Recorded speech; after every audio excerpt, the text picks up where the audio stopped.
Howdy, guys and girls. Welcome back to another episode of Bros with Brains, episode number I can't remember. Here with my co-host, as always, Ben Mayfield Smith. How are you, sir? I am fantastic. I'm tired, but I'm fantastic, actually. Really no one asked if you're tired. No one cares.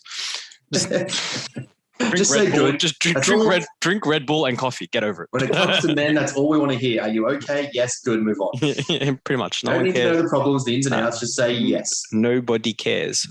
Are you good? Yes. You will get now 70 cents for RACV because 40 cents doesn't get you anywhere with inflation these days. That's fair. Yeah.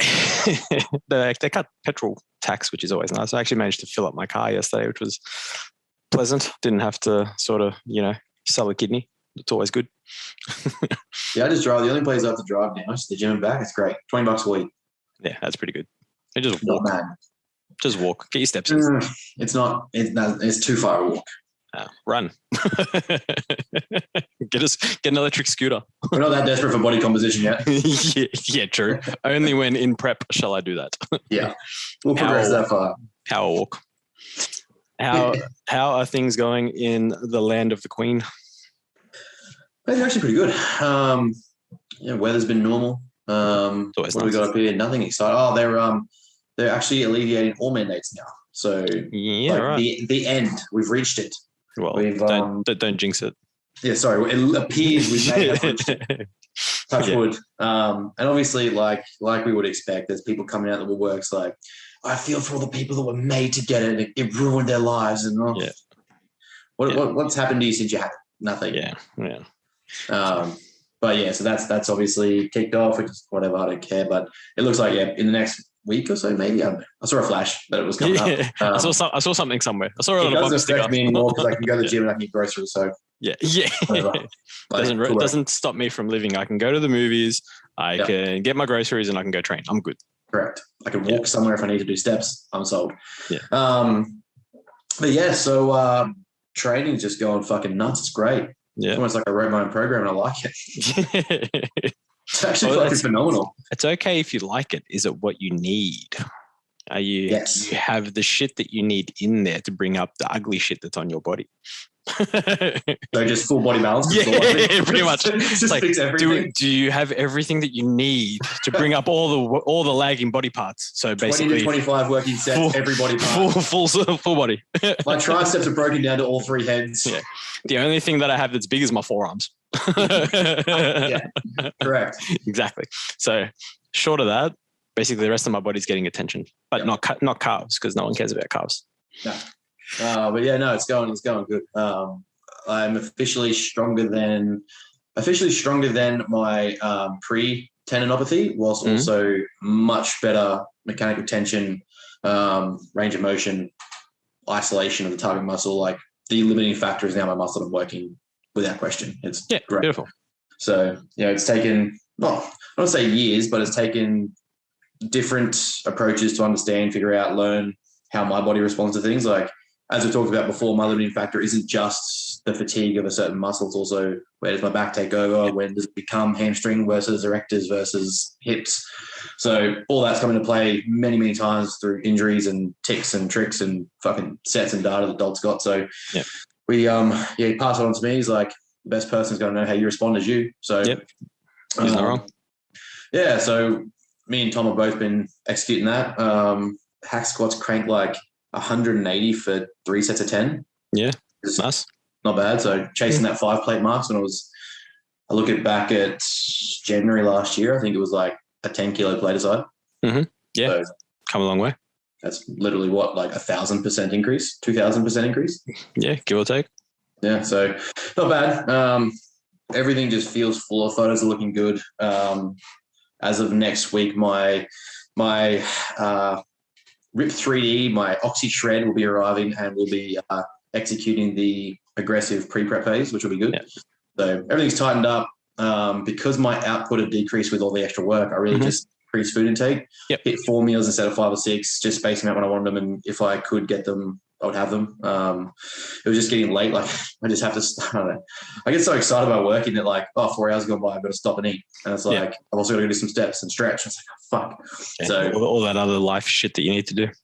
Yeah, so we're going to move into a 4 and 3 high and low. I might start dropping in some carb shuttling for the next little bit while I have those high days, and then just back off on the low days. So for people wondering, that means insulin. Correcto. and then from there, yeah, we'll do some pretty aggressive supplementation. Yeah, nice. Introduce a nice little bit of titration and push that up as well as we go. So all the stuff we talk about off air, but yeah, so it'll be good to see it all tighten up. I mean, I'm already at don't get me wrong, my midsection condition's horrible. Yeah. Just always is for me. It's off season. What do you expect? For me to push growth, it's the first place it gains. Yeah, you have to get fat. Yeah, exactly. You got to get fat in the off season sometimes, and it's like bigger, most more well-known sort of bodybuilders have been sort of saying it a lot more recently, that everyone that wants to go through a true growth phase, more so probably for the open style bodybuilding, like that you're targeting, not necessarily a specific class like, physique or for classic or whatever, more so just the whole idea of getting big. You need to have that one off season where you genuinely just get a little bit fatter than you normally would. And we've put those years in, I think, where it's been like that. There's going to be a few more to come for sure. Like I'm not going to be satisfied until I'm chasing like open heavies with a tight waist. Yeah. Luckily for me, structurally, I bring in a tight waist regardless of what my fatness gets to. Yeah. Like last time I got to like a 36, 38 waist off season, I pulled down to a 27. Yeah, it's because you don't deadlift or squat. I don't have a thick back, good legs. I just don't deadlift. Had to throw that one in there. Still, don't forget, people, it's still relevant. We will always make it relevant. No, that's cool, man. What are you weighing now anyway? I feel like we haven't had that conversation in ages. Yeah, so I'm actually still sitting at 102, which is good. Like, light. Yeah, well, I mean, yeah, it's going to be... Basically, you're competing in the under 70s. Yeah, come down to the 60s. Yeah. No, I think I'll come in peeled high 80s. Yeah. Which is fine with me. Like, it's still like realistically, when I look at my last photos, I should have been high 70s. We just didn't really see the need in pushing it that aggressively when I actually got to stage. Yeah. I mean, I was still top six at states, which isn't anything to me. I'm not like top six. It's just to get top 6 out of 20 people at 81 kilos when I had a 9 kilo weight gain still left to go. Yeah. If I get onto that 89s in a better condition, I'll be fucking cheering. Yeah, I mean, for that. Well, I guess when you look at it, what did you come in at your last show? Low 80s instead of high 70s? I was 81.4. Yeah, but you could have been 78, 79, probably would have been proper peeled. If I took out what was in my glutes, which looking at the contractions and stuff, there's photos where I'm in contraction, but the photos it wasn't taken by a bodybuilding photographer. Yeah, I get you. There was like a good couple kilos of water and fat mass in my glutes alone. But when I see my quads and stuff, it's like striations, adductors, sartorius popping through. Like the line runs to my quad. Like the lines are there. It was just that little bit more. That extra little detail, that extra cut. Yeah. For me, it's like, I think it was that stress fat. Like it was just that where it held for me. Yeah. So I guess if you can get to, 86, 87, 88, you're going to be pretty good condition. Like, that'll be the touching factor, basically. Yeah, and the goal with this next 4 weeks is to maintain weight and size and aggressively drop the body fat. So I'm starting in the like 10% mark as opposed to 12, 15, and really have like a 24, 25 week mark of just decrease, maintenance block, decrease, maintenance block, decrease. How many weeks until comp from now? Do you know? What is it? So it's mid-October. So I think 30, it's April, May, June, July, August, September, October. Yeah. 30, yeah. What's that? 30, 32? Yeah. Yeah, something like that. Yeah, it'll give it a nice 4 to 6. Depends how long it takes to tighten up. But I respond aggressively well. I hate average. Like my body does not do well in like stagnant calorie phases. You wouldn't push growth phase a little bit more now and get the last little droplets of your growth phase for another 4 weeks before you move to a more aggressive model and then start to diet down? Oh, no, I'm just asking the question. I imagine anyone listening will probably have the same question if they understand bodybuilding. It's there, but it's also like, is that extra growth going to be like, what's the word? Worth the risk or worth the risk of just taking too long. Yeah, worth like too long to tighten up. I mean, It'd be interesting to see because it's like I feel To like be fair, the entire model right now is literally 500 megs at sustaining 102. So yeah. if I'm willing to push that along with other substances over the next 4 to 8 weeks, like, yeah, for me, who knows? That could be, not saying there's going to be growth in there, but at the same time, it could be some decent size in there. Yeah, no, I'm just like I said, I was just thinking ahead. I was thinking if it was a client of mine at this sort of particular time, like what would I do? I'd probably push the growth side of things wherever need. Maybe pick a specific body part just for the next 4 6 weeks. Really go nuts on it. Then well, that's what this block has been. It's why like the one we wrote was to adjust. Like I kept upper and lower volume markers the same, but just adjusted where the volume went. So we found that sweet spot of where my back recovers and where things sit the desk. Of where things go well, we just adjusted the volume markers. So I put it more through my shoulders and arms as opposed to hammering a lot more on my back and chest. So that plan is to try and make that happen. Get a bit more roundness through my shoulders, a bit more 3D delt before I worry about heavies, super heavies. Like I know at my height, if I can get peeled at the mid-90s, 98s, I'll be in a fucking good spot. 5'9" is a piece of piss to fill out for under hundreds. It'll be pretty good. So this time around is literally just round out, get full, get peeled. Top out the under 90s. Like I won't stay here for another season. Like it will just be that under 90s mark and grow up. So so from there, I mean, we'll see how I respond once things start tapering up. It's just more so for me, unfortunately, like every approach me and Dalton have run, my midsection is the last place to come in. It takes very aggressive approaches to do it. So it's like, is that growth phase going to delay the stomach coming in? Or can I see how I look, get super lean and maybe have more time to have higher calories across prep? Yeah, I mean, I can understand that side of thing too. But I imagine it's funny because I'm just looking at it like, well, if you're 30 weeks out, like starting a prep 30 weeks out versus 24 weeks out, you could push, or even 22 weeks out, you could almost push a 4 weeks more of growth, 4 weeks off and drop off stress. And in that stress, that drop off of stress, like your supplement stress and stuff, you can diet a bit more aggressively there. Now, and call it a natural. And for those listening, I do have quotation marks here, air quotations, natural dieting without any real supplement or enhancement practices. Wash off as much as you can, then start to reintroduce lipolytics from 20 weeks out, 22 weeks out. You can start bringing in lipolytics, and then you can start really aggressively going for 6 weeks till the 16-week mark. And then, okay, now we can start to titrate the PEDs. Anyway, these are just ideas. Me thinking out loud, thinking what I'd do with a client, probably what I would do at your point, if that makes sense. But I mean, that's just me thinking out loud. I mean, for anyone listening, if you're a coach, let me know if I'm on the right mark. You aren't doing 30 mils a day, so it doesn't count. You're off. Yeah. So you're just basically titrating trend from 100 milligrams a day to 300 milligrams a day. And take liquid debottling out. 100% liquid debol. We can't forget about that one from last week. Messages I got from that. It's fucking hilarious. Yeah. Well, I mean, like it works. Nah, I don't know. I've never used it. I'll let you guys know. No, I'm joking. But if anyone does actually have any, let me know. No, I'm kidding. So that's kind of where I'm at there. And just absolutely nailing. That sounds really arrogant. Grinding out a lot of work and systems and stuff that, as we were speaking about, I just finished off kind of like a 6 week learn to track course.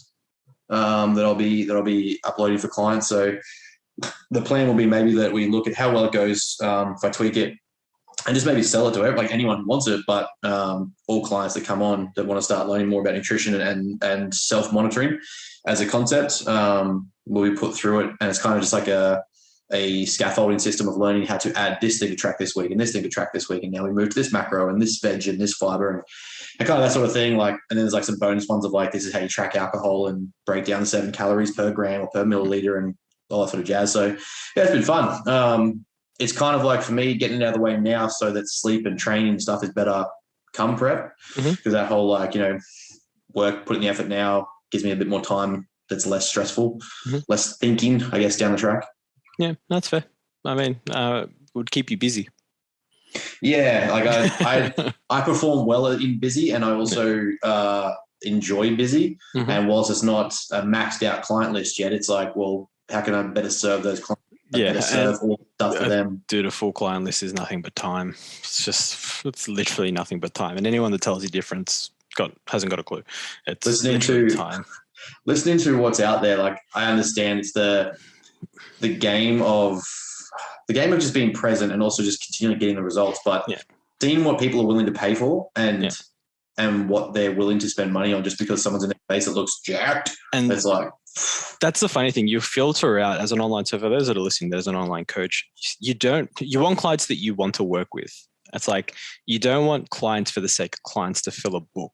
Sometimes, like back in the day when you would, a floor PT, that's what you had to do sometimes. Sometimes you had to take on those clients just because you had you had rent to pay at the gym. You had to obviously feed yourself and all that sort of shit, right? It's like now, especially in the online space, it's like you're in a position where you can really filter the clients that you want. And, those that come through that are just shopping versus those that are actually coming through because they want to work with you specifically. They'll take longer, but they'll be with you longer. So the rate of return on it is higher because you get them for longer. And it's like, I've had online clients for 5 years, 6 years. It's like, I've had the same ones, man. I've got a ton of them. Like if I look through my list, at least half of my list I've had for 2 years plus. So, it's just takes time. It's just for anyone listening, like if you're struggling, just relax. It'll come. Just keep doing you, put your content out, do what you got to do, make sure they see you, get results, and they come. Yeah. And that's one of the best things I got told, like what matter is going to be. Like it is very arrogant. I don't think it's arrogant. I think it's confidence, self-belief to look that far down the future and know that where I'm going, what I'm envisioning and what I'm making happen already. When I look back at it's been 5 months, I'm like, this is what I've done. There's a degree of come back and take it in. Whereas I've read a bunch of books. I've read the origin story of Nike, Apple, Amazon, what else is that? Tesla. And it's the one thing they will say is looking back on it, taking in more of what was at the start, the hard shit, the fun shit, the tired nights, the busy hours, build it all up and you're like, I did that. One of the endings of Shoe Dog, which is Phil Knight, the owner of the original creator of Nike and how he started it. He goes back to one of the original track and fields. I had the audiobook. He goes back to one of the original track meets that he pushed someone to buy Blue Ribbon, which was the original name of Nike. Yeah. And he's just looking out at this track, and 5 of his original 10 executives were dead at this point. They passed away. 50s, they were young and sick. They were just busy workers, didn't take care of their health, got sick, health conditions, whatever. And he's just we didn't take it in enough. He's what we did. And I was like, that's fair. I can see where this is going to be, and the way I've already spoken to people and what they're like, this is no one does this. And I'm like, cool. That's not to be arrogant. It's just literally, I don't know. I just got obsessive with it and started doing it. And so, that for me is it's not 1,000 clients right now, but at the same time, I'm still providing to the clients I have. I'm obsessed with making sure they get results. I'm obsessed with making sure I can be better. Can I do something more for you? What else do we need to know? And I think if I just taking that approach to every client, regardless of how many, is just going to be that. It's literally just a matter of time, man. It's so funny. And it's the one thing I remember, way back building my business and building my online business while working at another business. It's you work 13, 14, 15-hour days, sometimes, more. And you turn that into weeks on years. And it's for the first 2 years, you're just building and trying to work it out. And then when you're for me, I'm 5-6 years into this business, and I look back then, I'm like, fuck, man, that was hectic. Would I have done it differently? Probably not, because I probably wouldn't end up where I am. Could I have done some things a little differently? Of course, but that's the beauty of hindsight. And it's just man, just chill, because clients will come in time and they'll drop off and they'll come back. And they'll drop off and you'll get more, because that's just the market and just how things are. It's just life. And that's the thing that what's the word? Hindsight is also kind of how I run the business as well. It's everything I do, and we spoke about it, was what's the coach I wanted? Who's the person I would have wanted? Yeah, exactly. What would I have needed to know at the start to be further ahead than I am? Yeah, my goal is to, and I believe this of all coaches, is to shorten the distance it takes for someone to learn what I already know and slingshot them further, so that the next person knows more than I do. Chances are by the time they get there, I've known a lot more too. But obviously we're shortening the time frame it takes them to do that. It took me 10 years. It'll take you 3. It'll take you 2. If you ask the right questions, if you take it on board and listen and apply it. So that to me is the the thing that, it's like hindsight's great, but also it is great. Yeah, the other beauty of that is also learning what's needed. Not because a lot of the time, especially, coming up, especially with the way that a lot of us think, we want to learn stuff we want to learn, but we want to learn stuff that's probably not applicable 99% of the time. And it's kind of like, all right, well, that's where you start to get in the way of potentially bringing on clients and all that sort of stuff. Again, if that's your goal for your business, it's like always, when you have an established or semi-established business, then you can start to venture out and learn things that you like and things that you want to do for you, or unless you're just willing to work overtime and just, learn for the sake of, learn the shit that you want to learn for you. There might be some application here and there, but the biggest thing is always trying to learn stuff that you can apply to clients and help get your results. Because at the end of the day, that's what's going to bring you income and free up your time later to learn what you want to learn. Everything has its place in the timeline. Yes. And unless you're watching X-Men, which I have been rewatching X-Men, and man, you want to talk about a fucked up timeline. When they did Days of Future, I forgot that when they brought Days of Future Past, and then it screws the entire timeline of X-Men. I'm like, fuck this.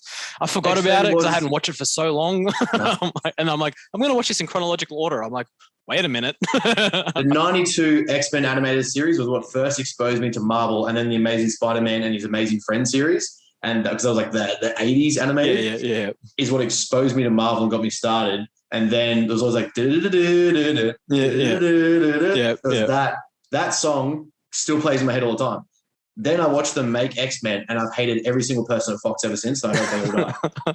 Well, don't get me wrong. The movies aren't like the best of movies. Don't get me wrong. They're fucking terrible. Yeah, like otherwise it's full of shit. Yeah, like don't get me wrong on that front. But even the movies themselves, they stuffed up the complete timeline. Oh yeah. And it's just like, as soon as they created Days of Future Past, it screws every timeline. And because the movies were released in a weird order, it's just like, you fucked up here because this is, anyway, I'm just sitting there like, man, I forgot about this. I'm still going to watch it. Then they bring out Origins and they've got Origins and they've got... We don't talk about those.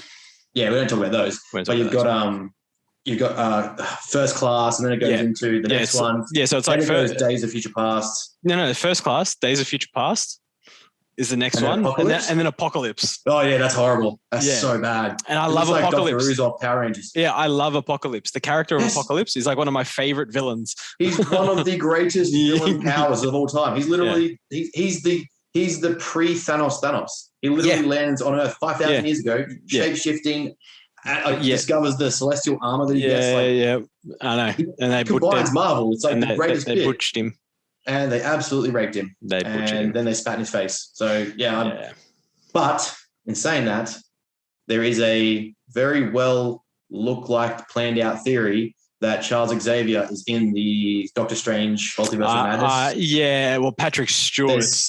There's six people sitting on the stands. One's a wheelchair. Yeah. That includes the Illuminati. He's a part of the Illuminati. We're going to see multi-dimension. I like it. If they don't fuck it. Yeah, hopefully. I'm also hoping, don't quote me on it, but I actually do quote me on it in case it does happen. I think Deadpool is going to become the new Stan Lee and do the cameos. I hope so. Can you imagine? I'll be happy with that. Yeah, that'd be awesome. Have you watched Moon Knight yet? No. Hurry up. I know. I do need to watch it. I still need to watch What If. I mean, I'm not hugely fussed on it, but I will watch it. But you watch What If, obviously, for the next Doctor Strange, but Moon Knight. I know about him being the Doctor Strange as being the dark dimension Doctor Strange. It's the world's flipped and it's turned evil and his like ethics are gone and yada yada. I know that stuff. But yeah, I want to watch Moon Knight at the same time. Like, watch it. Trust me. Do they go ham on the bipolar and stuff? Or is it like one bipolar? They're doing one episode per week. Yeah. So the full season hasn't come out. So we've only watched the first episode, and I'm telling you now from the first episode. Okay. Watch it. If I'm telling you to watch it, watch it. All right. Watch it. Don't worry about the Batman. Watch Moon Knight. Yeah, I literally lost interest in Batman. Like, I'll see when he comes out. Yeah. I don't want to reward Robert Pattinson with money. Yeah. It's just like I said, everything about that movie was great until he came out as Batman. Ruined it for me. Like, My Chemical Romance isn't going to fight Bane. Yeah. Well, that's my Valentine over here. Calm down, it's going to be like Robert Pattinson versus Jared Leto. Like, which one was going to win? Like, fuck. Ugh. Anyway. Two worst characters that DC's ever made. The two worst actors DC's ever hired. Well, the thing is, well, Jared Leto, that's Marvel, but Joker. Oh yeah, sorry, I was meaning him as Morbius. You mean Morbius? Yeah, okay, yeah. Sorry, yeah. fair call. No, I meant Morbius. I actually didn't mind him as the Joker, to be honest. Like that gangster Joker, I like him as that gangster Joker, to be honest. But that's just a personal opinion. Him as Morbius, it's like, because I watched the movie because I love vampires. So anything vampire, I'm gonna watch it. And then you throw in like Marvel, like it's got my name on it. But did they? Well, this is where it gets funny. Isn't an anti-hero. I'm sorry. No, he's not. He's supposed to be a villain. But if you, with like Rotten Tomatoes and all that sort of stuff and all the reviews and all that crap. So it's really, really funny because it got like a 5 out of 10 on IMDb, right? It's like 16% Rotten Tomatoes. But then when you go into Rotten Tomatoes, it's got the viewers and how many the viewers liked. And it's like 75%. Yeah. So it's like, even though it's got 16%, it's got 16% of like reviews is shit. 75% of the people that have watched it, and that's over 2,000 reviews, liked it. So it's like, I can see why people didn't like it. Like, don't get me wrong. It's not the best. It's very, very, but it's almost like, when they brought out Captain Marvel before they brought out Endgame. Yeah. And they're like, they had to just release a movie to tie into the story. So you got it. And you kind of like, this is really bad. Like, this is rushed. It feels really shit. Yeah. Kind of like what they did with Morbius. It's like all over the shop. You're like, okay. They're just really giving you the backstory. So hopefully his character leads to something later. Yeah, I'm hoping it leads to the expansion of Sony's or Spider-Man's gallery. It's the same every time. I get the same characters. Like, there needs to be a Kraven the Hunter. There needs to be a better Rhino. There needs to be a Morbius. There needs to be those characters that he's actually going to expand the story on. Because it's like Batman. We've seen the same villains over and over. I love Batman, but when you're milking that cow dry, there's got to be other characters. Yeah, no, I agree. And Spider-Man has some of the best characters. Like, genuinely has some awesome road galleries. Then you look at also the crossovers of like Spider-Man into X-Men. People forget. Like, that they had heaps of crossovers, and it's just like, you go through the 80s and 90s of comics, and there's just nothing but crossovers. Like 100 of them. That's just literally single arc stories of like, this week the Punisher teamed up with Spider-Man, and this week Spider-Man's in the X-Men. This week Spider-Man's in the Defenders, and he's fighting aliens in space. Like, like this is cool. But anyway. I mean, this has gone completely off what we were going to talk about. So sorry if the listeners, if you're still listening at this point, you've done well, because we just basically ranted about bodybuilding preps and then nerded out on Marvel and DC. Hey, anyway, that's what you signed up for, right? This is what we were going to talk about the whole Natty or Not segment, because a few people had sort of jumped in and been like, hey, it's a really cool segment. Why did you ask? And it's kind of like, well, we've always grown up in this industry and this, a life of people basically lying about their physiques and the way they look and how they fake it until they make it, or they make it while they're faking it, if you want to look at it that way. Selling their programs and shit on Instagram, and then also claiming that they're natural. Now, we're obviously not going to name names.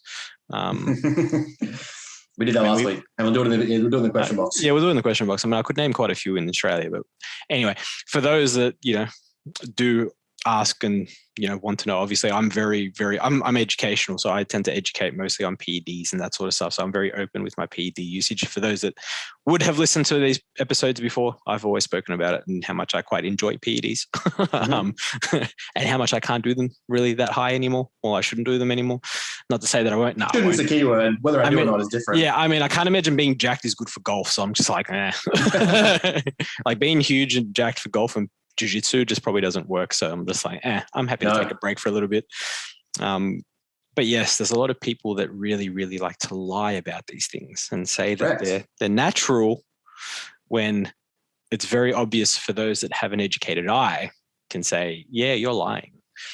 So I guess to progress that, we can dive into this for a quick minute, but what markers are we looking for? If you just see a physique that we're looking for to say, yeah, that's, I know what I look for. If you're looking at a dude, biceps bigger than your head, man, you're on gear. If your arms are bigger than your head, you're on gear. Sorry, dude. Like, if you're a natty and you're growing year round in a lean state, chances are, like, if you're coming in, if your photos are continually looking 7, 8, 5 or 6%. Yeah, if you're sub 12, I think, and you're growing as a natty claimer, okay, you got some very good genetics, or you're full of shit. Yeah, if you're Well, I added 20 pounds in 6 weeks. Yeah. Use my fat shredder whilst also growing, whilst also building biceps. Yeah, like, nah, bro, like that's not how this works. Building tissue is obviously very energy demanding. So that's why in growth phases, you tend to eat more food because you need more energy to put tissue on. How much food you need is a different story. We won't get into that at the moment, but it's also what tends to lend most people to put on body fat. So as Ben said, if most of those that are getting bigger while staying, really lean, and I'm talking like, everyone's a little bit different. So I would always say sub 12%. For guys, if you're seeing like, veins on abs and shit, like not just abs, because some people can hold abs and, still grow. I'm talking like you do have to be considerate of fat distribution. But yeah, it's the vascularity for me. If you're seeing a ton of vascularity still, there's a good chance that there's some enhancements in play, whether that be anabolic, androgenic steroids, like, your usuals, or whether it be like lipolytics, like clenbuterol and that sort of stuff as well, which can also run in that sort of region. But it's funny because a lot of people, I think, especially in our fields, we don't care if you're natural or not. It's just no one gives a shit. Don't lie about it. Yeah. That thing is where like that's where it is. Because, and the thing is too, is the definition of natty, because there's federations where things like T3 is natural. There's things like if it can't be tested, like clenbuterols, it's natural. You get a pass for TRT. Yeah, you get a pass for growth hormone. Like no one's testing your growth levels because it's too expensive. Yeah. But then at the same time, are you even competing? If you're making claims of natty and no one's testing you, or you're competing, shut up. Like, the other side, I guess the funny thing is the other side to the argument when people ask, like, well, I guess what's deemed natural versus what's deemed enhanced. Like you said, we can get passes for like TRT and for all these medications like T3, T4, all that sort of stuff.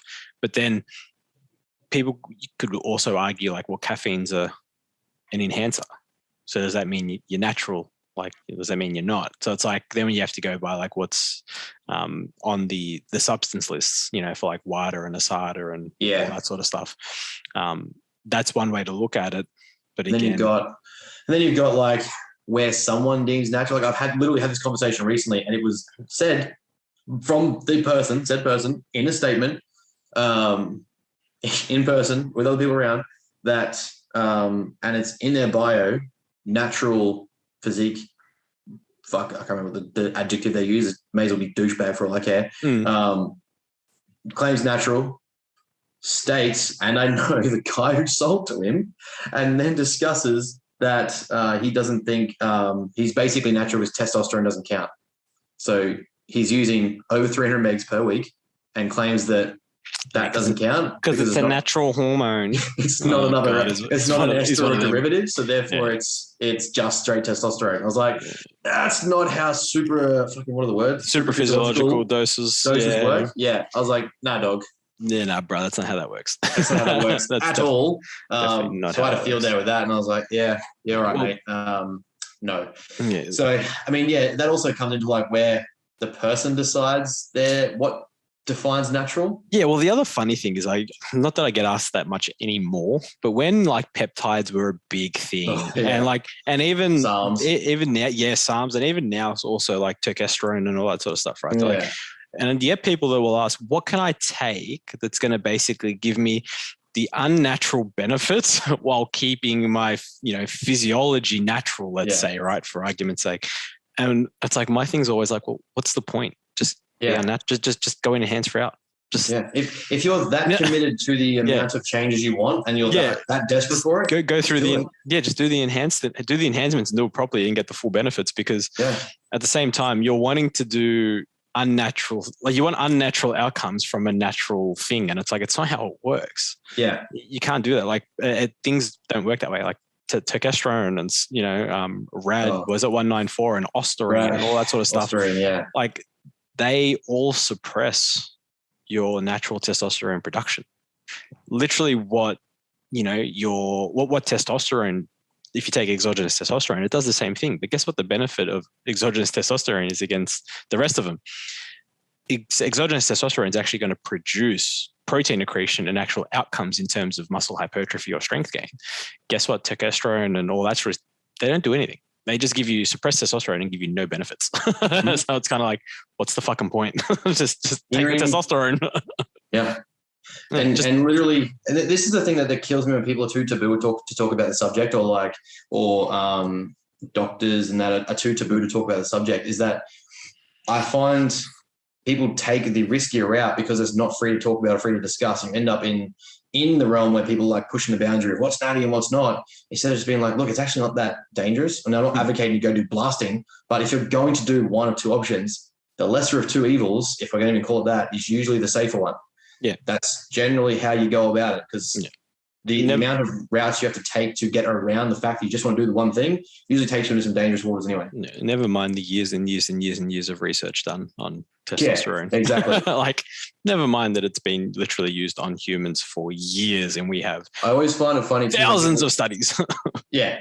And when people start taking, young blokes that come and talk to me that's taking SARMs, and I'm like, I got these results. It was really good. It was like when I was working in Nutrition Warehouse, and I'm like, because we wouldn't sell it, obviously. Yeah. And I was like, cool, what did you do? And alongside that tiny micro dose of underdose, watered down SARM they were using, you would end up with also, I'm sleeping more, eating more food, training harder, all the cofactors that go into place to get results anyway. And you're like, okay, so it's not that. You're not taking a large amount. You just did better. Yeah, exactly right. You just did everything else that needed to be done versus just taking a SARM. And it's like technically you're probably still natty anyway because you didn't get anything out of it. But also you just showed you could train harder and be more consistent and be more accountable and progress. Yeah, and the fact is there's not really that many human studies done with a lot of that stuff. So it's like we actually don't know what it really does in humans. Whereas we know with a lot of the anabolic androgenic steroid stuff, again, originally designed for mostly to treat cancers? Dystrophy. Well, no, dystrophy. So muscle dystrophy from in burns victims and stuff like that. That's right. That's what originally a lot of it was done for. So, to grow tissue and to help, maximize health post-trauma.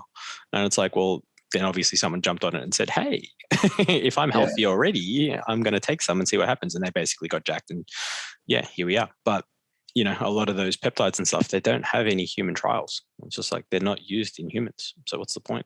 What's the point of trying? Like, I don't get it. But I guess, that's where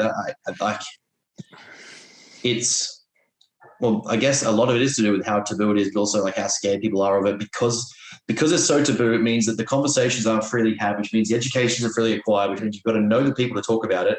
And if you don't, you're going to be around some bro who's going to have something retarded to say, and you're going to end up with some guy saying this product's just as good as that. You don't know any better, therefore you take it. You spend hundreds and hundreds or thousands of dollars on stuff that you really could have just spent $80 or $100, got a decent supply quality, and ended up in a better position, in a healthier position. And then you don't have to have people claiming fake natty, although I still think people are going to do that because they just want to cheat. That's the thing. It's like, I don't give a shit whether you're natty or not. It's not going to take away from how hard you train to me. It's not going to take away from your physique. What's going to take away from your physique is if you say that and then you go up on like an ICN stage and you fail the test, but obviously they're not going to admit it because they just have to admit that they let someone on stage that cheated, several of them, and you end up with that argument. But it's like, I don't care until you do it against people who aren't actually doing it. Yeah, that's the same in powerlifting. That's us, like those that are enhanced that, compete in natural feds. It's just like, why? Why? And if you compete in a natural fed and you don't win as an unnatural, you fucked up. Like, just quit. Go ahead. Probably stop lifting anyway. 10 sets, 10 reps, go ahead but the wall, concrete. It's just stupid. Like, I don't get it. But then it's funny because a lot of the taboo subjects that get spoken about, like there's so much fear about a lot of things, and it's just weird that there's so much fear. But when you literally go either read the research or ask someone who's read the research, me for example, and you start to understand that a lot of these things that people fear, especially when it comes to the growing side of, bodybuilding, that sort of stuff. And, if you don't want to venture down the anabolics route, that's fine. There are so many other things that you can use. Like, everyone's so scared of insulin, and it's really, really funny. But it's like, for you to understand, because people hear horror stories, right? And I've heard a couple of horror stories, and I sort of just like, man, that's unlucky more than anything. Yeah. But for people to understand that we have this marker, it's called the LD50. It's like the legal, or is it the dose basically kills you. So it's like how much will kill 50% of the population. Yeah. It's called the LD50. What it is, it's 1,000 units 1,000 units of insulin you need to put into your body one time at once to potentially kill you. Not even guaranteed death, to maybe kill you, right? Yeah, that's a lot. Now, for those that are listening and are thinking, shit, okay, when you get an insulin pen, okay, because that's how they're done. They're done in 300 IU pens. Now, you have to fall on 3 of them. Now, it gets better. So with the pen, you need to twist the end to the IU that you want. To the amount of units that you want to inject. It caps out at 80 IUs each time for most of the pens. That means you twist and twist. You got to twist it to 80. You have to press it. So you have to spin it to 80, press it, spin it again to 80, press it up until you empty the pen. And then you got to empty over 3 pens. But on top of that means if we generally go by the safe dose application, you're looking at adding 100 carbs per 10 IUs, roughly the safe. Give or take. Yeah. That's 10,000 grams of carbs that you have to worry about eating if you decide to do that anyway. That's what I'm saying. And people so if you accidentally spin the knob to 80 5 times with 3 different pens or 3 over 3 pens and somehow manage to fall on them, maybe you're not equipped to just stop, because that's some natural selection stuff. They give insulin pens to kids. Just think about that. How is it such a problem if they can teach a kid to do it? Yeah. What makes you think that you couldn't potentially take advantage of it if you don't want to go down the route of AAS? But anyway, it's just really funny. Just a lot of people are so scared of this shit, and it's just no, understand the basics of this, and you'll be okay. But it's like that with most things that end up prohibited. It's like years ago when we had the prohibition around alcohol and things like that, and the whole avoidance campaigns and the whole abstinence campaigns, and it never works. What actually shows to be the most ethical way of improving usage and safety is education, information, and the lowest or minimum effective dosage ends up being the safest way to do it, because you're never going to stop an entire population from using a substance or a drug or take something or try something. It's exploration. It's going to happen. We know, though, from the research in clinical settings of your Alcohol Anonymous and all sort of stuff, and the actual application of going through rehabilitation, things like that, is abstinence isn't the key. It's understanding and educating and knowing the drug, the substance, whatever. So this whole fear campaign that always goes on with people that misunderstand AAS, even non-AAS, and you actually just get into the other esters and substances, orals and things like that. You actually just understand it. It removes the barrier of fear, and you actually get to know what it is you're doing. And you might even find that you prefer that to being natty, or you don't. And either way, no one cares. Yeah. But to wrap it up, we can tell very easily when you're growing into a show or you've maintained some very round muscle bellies as a guy who's naturally just got to 2% body fat. Yeah, you're probably not natural. Yeah. Or very, very, very lucky and won the genetic lottery, and you should enhance anyway because you're not winning. And the thing is, when we say unnatural, we also don't just mean steroids. You can also, there's so many other forms of enhancement practices that, don't just necessarily rely on anabolic steroids. So that's what we say. So that's why when people hold this, crazy percent of body fat year round, and still manage to put on tissue, it's okay, well, you're not doing that in a natural fashion. You might be able to hold a very lean physique, but you're not going to be putting on size. And the other thing too to consider is how accurate and how efficient and how often testing is done. Yes. Because they're not testing every single person. They might test, because you have some federations that separated from certain testing agencies. It's not going to be every single time and every single client. So there's guys who may stop weeks out. There's people who may stop weeks out from the test date, maybe only run orals that they know they can flush out with certain an amount of liquid and pump themselves through with a depletion period. It's going to flush out. They'll be fine. Mm-hmm. That means you can retain a lot more muscle tissue than a lot of other guys if you're willing to do that up to 2 weeks out, 10 weeks out, 10 days out. Yeah. You're holding a lot more muscle mass from just pumping in some orals and flushing it out than the guys who aren't. Exactly. That's, weird.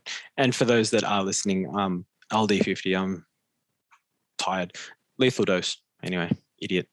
Just, that's what I was trying to say. Lethal dose. But in saying that too, we're not attacking natties. Not saying there's anything wrong with being natties. If you want to stay natural, do it and commit to it. Push yourself as hard as you push your limits. Great. I encourage it.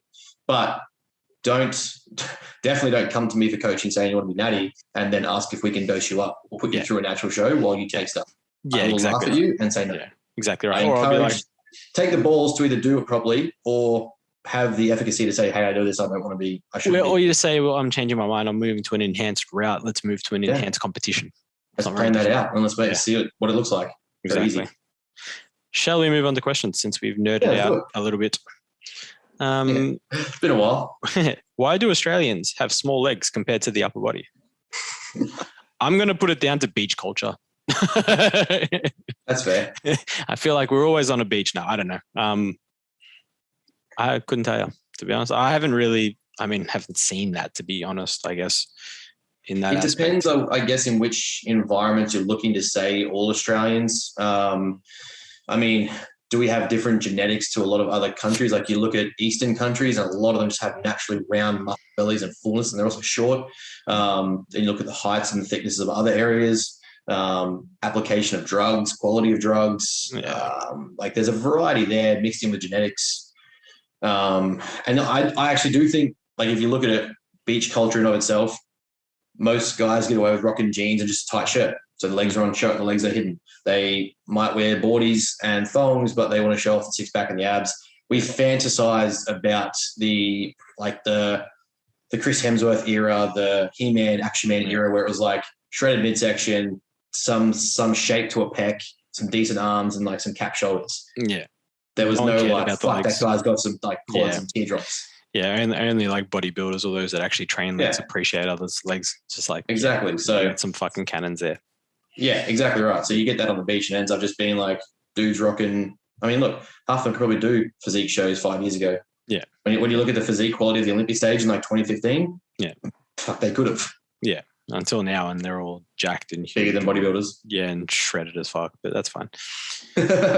Another question. Just thanks for amazing podcast so far. You are welcome. We'll see if this one keeps you entertained. See if you get to the end for us to say thank you.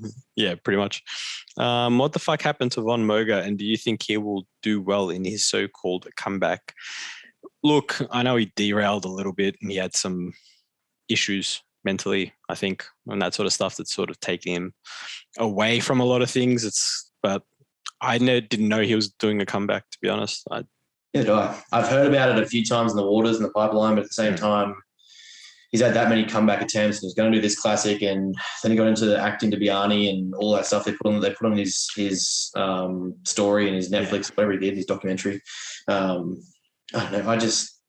He did compete, and don't get me wrong, I think he went against like the beach classic in Venice, smashed everyone. But mind you, did he compete in amateur Olympia? He competed in something semi-big, or was it Mr. Universe? No, he's done Mr. Universe. Like he did that years ago. He won, didn't he? Like that's his biggest his title. Yeah, he won a few shows. Yeah. And then it was kind of always on the precipice of like, will he, won't he, can he do it? Yeah. And then the injuries happen, and then obviously he's torn muscle bellies, and like the bicep reinsertion is going to look horrible. Yeah. Quad reinsertion is going to look horrible. The back off to regrow that he had to do is going to look horrible. I don't know. I just don't think he's like he'll do well in the local show sort of thing. Like he'll do well there because he's just a big dude. Like he's got size and he does get lean-ish. But I just don't see him being like, if the plan was for him to be a pro classic, which I don't think it ever was. I think it was just a hype of that draw card. Yeah. Then he'll lose. He's never going to be near Chris Bumstead, the Ruffians. He just doesn't have the shape for it. Yeah, he just doesn't. It's funny. Like to your general eye, he's like big and looks like he looks like a bodybuilder. Yeah. But for those that have a bit more of a tailored eye, you're kind of like, you don't look that good. Like, sorry, dude. Bumstead said he may compete in opens before retirement. Thoughts? I mean, the question has never been whether he could. He definitely can. It's just whether he can take the supplements needed due to his health issues, right? Because he gets big in his off season. He gets to what, like 265, 270 pounds, which is 130 odd. No, 130 odd kilos, 125, 130, 130 kg. So he gets fairly big in his off season. And the scary part is he takes 3 months post Olympia off training. Yeah, he comes off everything, just doesn't do Depletion anything. period. Yeah. Backs off all his supplementation. Yeah, basically resets and tries to wash off all the stress that he's accumulated. But on the same time, it's because he does such short preps. He does like 12-week preps. So it's like, bruh, imagine doing like a 24-week prep and maybe cutting that 3 months down to, if you can, like 8 weeks. Yeah. Take a back off period, another growth period. Yeah. I mean, he doesn't need to grow, right? Because he comes in pretty much at the cap of his weight. Oh, no, he's under his cap, isn't he? Because he's tall. Yeah, he's under. He said, I think because he got remeasured because he's been doing his spinal flexion thing. Yeah. And he had like another 4 kilos or something to add, or like 3 kilos. That's insane. Another 10 pounds. Another 10 pounds on him at stage weight would be fucking insane. Just all of his back. Yeah. Yeah. It'd be back and arms, back and biceps. Fucking stupid. Yeah. He'd be fucking huge. I mean, thoughts would be cool. Like, he'd look sick in open. I feel like he's competed in open before. He did, before he went pro classic he was an open bodybuilder. Yeah. I'm pretty sure he'd won a couple of amateur shows. Yeah. Just no pro qualifier. But yeah, he'd kill it. Just has to take a good off season. Is Joey Swoll the nicest guy in fitness right now? Now, I'm not going to lie. I don't follow Joey Swoll nor know who he actually is. I've heard of him. I just don't know who he is.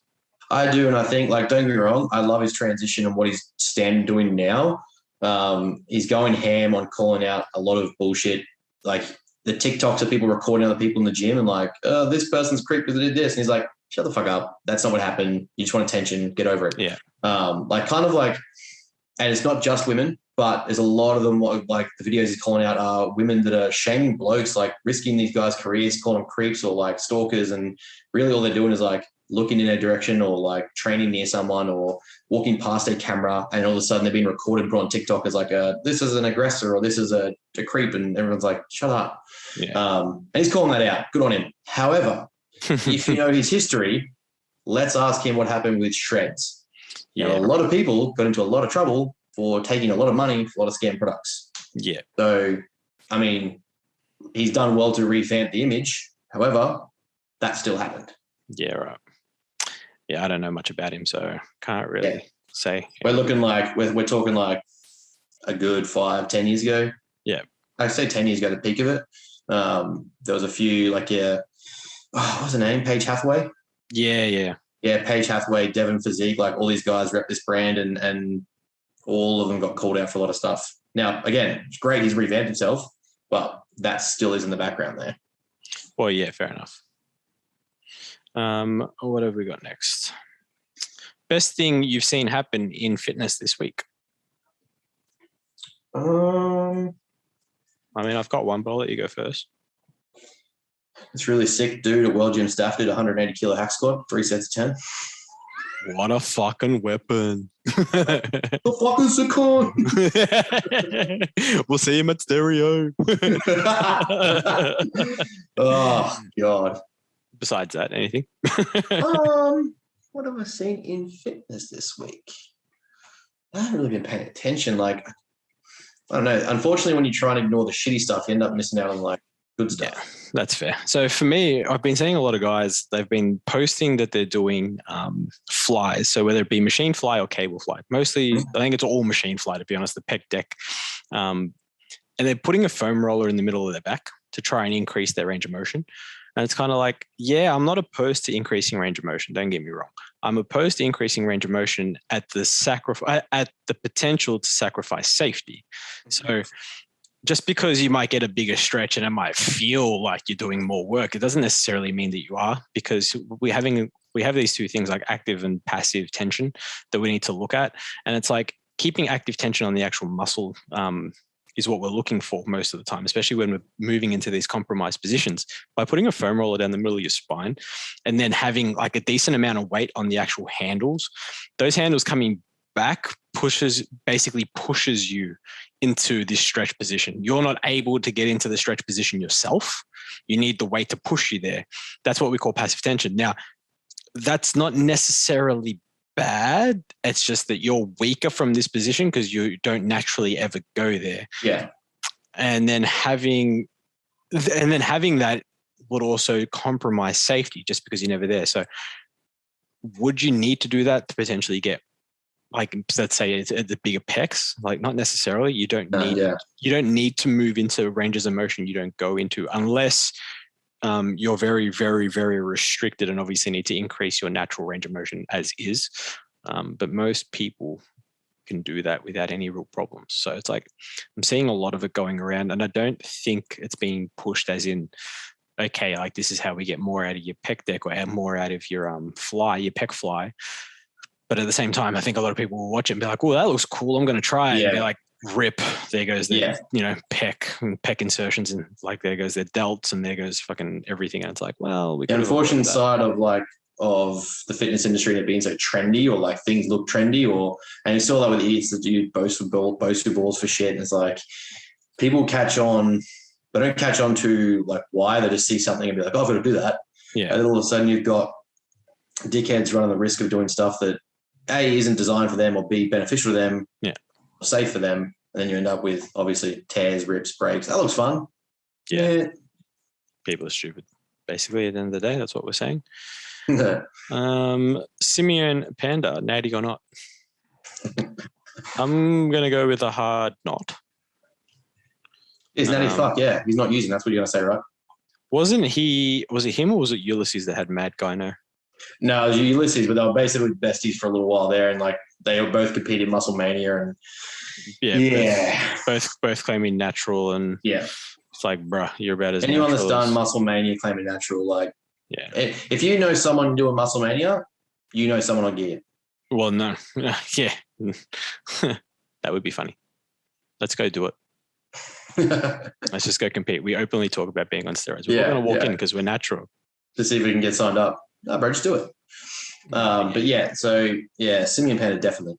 You just have to start looking at markers, like certain physical attributes that you would look at a normal person or a trained individual and be like, that's tenfold what that person has. Yeah. I don't care how long you've trained for. When you look at Simeon's traps, you look at his pecs, you start to see like actual, like there's a degree of growth pec there where it's like, man, just no, stop. Yeah, I'm with you. Anyway, that's it for questions. As you can see like things to look for is like dryness. Guys that start getting to those weight markers where you're just like, that's pretty heavy and you're pretty dry and you're pretty full and you're pretty lean. There's something there. You see them talk about like in Hollywood and stuff, they got these guys and we get them jacked and this is the coach program that we use. They did gear. 100%. Like, and they're doing the best quality gear you can get on the market. You think Sylvester Stallone doesn't have a doctor prescribing him GH that's kept him this good till he's like 85? Like, yeah, and you don't think dude should be retired and he's like better than most people. Yeah, and you don't think that's like some of the best growth hormone you're ever going to get your hands on? Like, they get caught coming to Australia with it. Like, hey, bro, probably can't do that here. And he's like, well, I'm not coming back then. Yeah, it's like take the growth hormone and give it to me. But yes, like it's insane. Like these guys that are actually famous and go through these rapid transformations do. Look at Hemsworth. They do have from a scrawny beach bum boy who literally wore like a fanny pack on home and away to an extra 20 pounds of lean tissue to play one move in like 6 months. Like, right. Yeah. What? Hugh Jackman as well for X-Men. People forget 300 pound deadlift or whatever it was. 30 kilo deadlift. Yeah. And people forget how lean. Like he was fucking lean. Him from X-Men 1 to Wolverine, the samurai one. The samurai. Mm-hmm. Holy shit. And then you watch him go, and then you watch him for Days of Future Past, where he's like laying there in the body with like the bullet wound. It's just like, you're like, bro, what?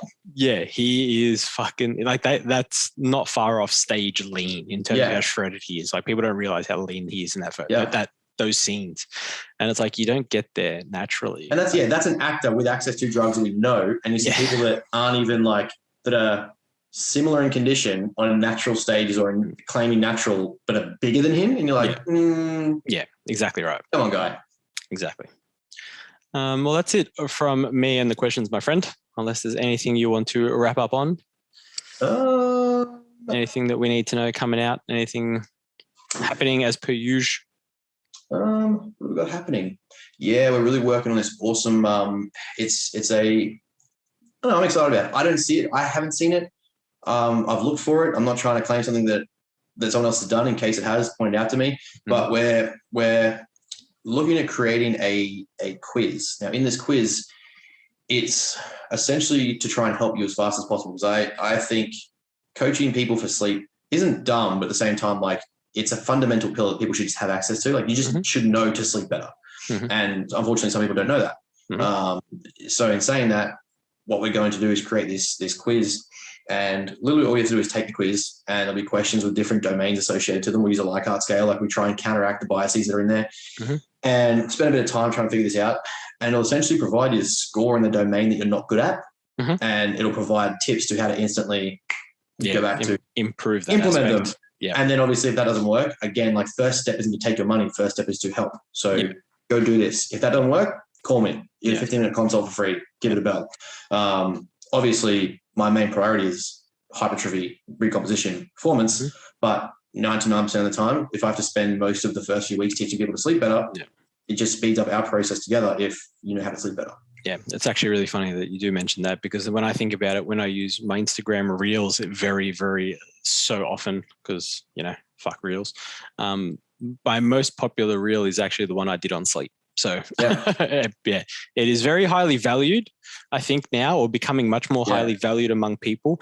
Just the application of, sleep and how to improve sleep is where mindset coaches and shit that I don't want to say mindset, just general coaches make dumb statements like sleep more. It's like, cool, bro. But what do I do to get myself into a position to sleep? Got body fat. Okay, what do I do? Eat less food. Okay, how do I do that? Like those broad statements that make you sound smart, like calories in, calories out. Good one, James. If you do that, like cool, but how do you actually coach that? That's a statement, not coaching. Yeah. So that's kind of like the philosophy we have is, and I would assume you would agree, but education is a key to understanding and application.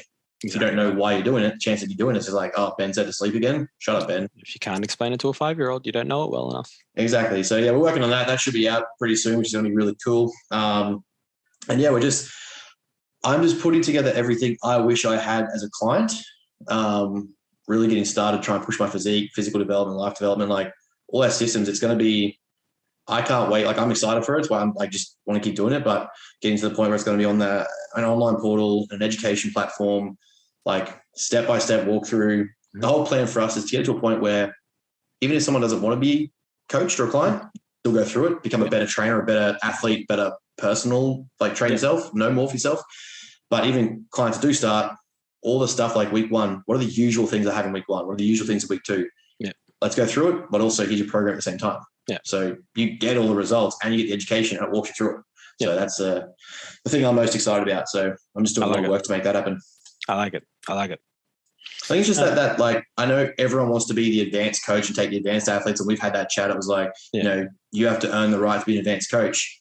I genuinely believe the funnest part is the advancement of the clients you have, watching them progress in a way where it's like, oh, this took me like 3 or 4 years to pick up. You just did it in 2 weeks or 5 weeks because we managed to articulate in a way that you can understand. So like the most logical way to get more advanced clients is to advance your current client. Yeah, who would have thought?